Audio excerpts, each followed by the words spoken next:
ত্ৰিপুৰাৰ ভাৰত বাংলা সীমান্তত ভয়ংকৰ কুটাঘাটৰ পৰিকল্পনা বাংলাদেশী দুই সশস্ত্ৰ বিদ্ৰোহী সংগঠনে কুটাঘাটৰ পৰিকল্পনা ৰচিছিল পাৰ্বত্য চট্টগ্ৰাম জনসংহতি সমিতি আৰু ইউনাইটেড পিপলছ ডেমক্ৰেটিক ফ্ৰণ্টৰ এয়া পৰিকল্পনা আছিল চুৰাংচৰ তথ্যৰ ভিত্তিত সীমান্তত বিএছএফৰ পানী নখৰকা তখলদাৰী সীমান্তত বিএছএফে কটকটীয়া কৰি তুলিছে নিৰাপত্তা ব্যৱস্থা বিএনএছৰ 163 ধাৰাৰ অধীনত জাৰি কৰা হৈছে সান্ধ্য আইন বিপৰীতে ৰাজ্যখনত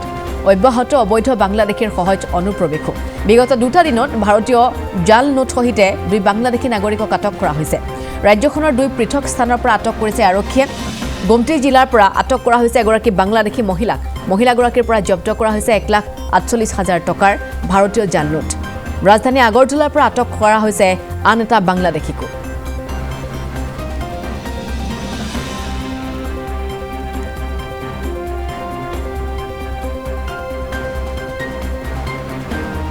আমি দেখুৱাইছো আপোনালোকক এই দৃশ্য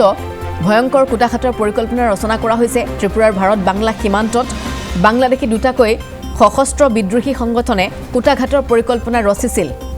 পাৰ্বত্য চট্টগ্ৰাম জনসংহতি সমিতিৰ লগতে ইউনাইটেড পিপলছ ডেমক্ৰেটিক ফ্ৰণ্টে এই পৰিকল্পনা কৰিছিল আৰু চুৰাংচৰ তথ্য আছিল চুৰাংচৰ তথ্যৰ ভিত্তিতে সীমান্তত বিএছএফে পানী নখৰকাকৈ টহলদাৰী দিছিল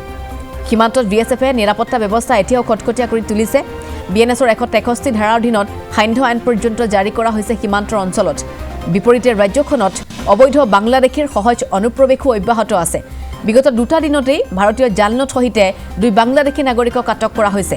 ৰাজ্যখনৰ দুই পৃথক স্থানৰ পৰা আৰক্ষী আটক কৰিবলৈ সক্ষম হৈছে গোমতি জিলাৰ পৰা বাংলাদেশী মহিলা এগৰাকীক আটক কৰা হৈছে মহিলাগৰাকীৰ পৰা এদৰে 1,48,000 টকাৰ ভাৰতীয় জাল নোট জব্দ কৰিছে ইফালে ৰাজধানী আগৰতলাৰ পৰা আন এটা বাংলাদেশীকো আটক কৰা হৈছে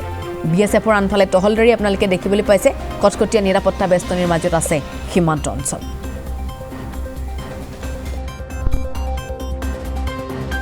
মোবাইল পার করে এই উদ্দেশ্যে যে বাংলাদেশি কিছু নাকি ঘোরাফেরা করছে তো ফাইনালি দেখা যায় যে অ্যাকচুয়ালি একজন বাংলাদেশিকে কৃষ্ণনগর এলাকা থেকে আটক করা হয়েছে তার পরিচয়পত্র যখন জানতে চাওয়া হয় সে তখন নিজেই স্বীকার করে সে বাংলাদেশি তার বাড়ি চাপাই নবাবগঞ্জ এলাকায় বাংলাদেশ এখন পর্যন্ত এমন কিছু তথ্য পাইনি এটা এখন জিজ্ঞাসাবাদ চলছে ওর না কারণ এই কারণে তো জিজ্ঞাসাবাদ করছি আমাদের কাছে একটি সিক্রেট ইনফরমেশন সোর্সে খবর আসে যে কিছু ইন্ডিয়ান ফেক কারেন্সি বাংলাদেশ থেকে থ্রু বর্ডার ক্রস হয়ে এদিকে আসছে ডালাগের দিকে আসছে তো তৎক্ষণাৎ আমাদের পিএস অফিসার্স ওইখানে মুভ করে এবং একটি বসে তো একটি অটো গাড়িকে স্পট করা হয় যার নাম্বার TR03C3368 তো ওই অটো গাড়িটিকে ডিটেইন করে তার মধ্যে থেকে তিনজনকে পাওয়া যায় একজনের নাম হচ্ছে বীরচন্দ্র জমাতিয়া ওনার বাড়ি হচ্ছে গামাকো পিএসবিগঞ্জ আরেকজন হচ্ছে প্রভাধরী জমাতিয়া ওনার বাড়ি হচ্ছে ডুলুমা পিএসবিগঞ্জ এবং একজন মহিলাকে পাওয়া যায় যার নাম প্রণীতা ত্রিপুরা ওনার বাড়ি হচ্ছে খাগড়াছড়ি বাংলাদেশ তো তাদের তিনজনের পজিশন থেকে টোটাল 1,48,000 চারটা সিরিয়াল নাম্বারের বেশ কিছু 500 রুপিসের ডিনোমিনেশনের currency paper Indian currency paper recover করা হয় একটা হচ্ছে 9RK682448 এই সিরিয়াল নাম্বারে 81 এটা 500 নোটস 9RK682443 এই সিরিয়াল নাম্বারে 75টা 500 নোটস 9RK682444 এই সিরিয়াল নাম্বারে 73টা 500 রুপিসের কারেন্সি পেপার এবং 9RK682442 এই সিরিয়াল নাম্বারে 67টা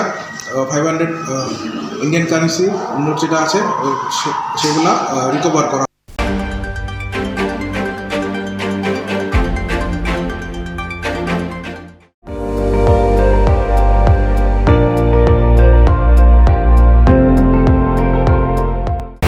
আপুনি চাই আছে ND24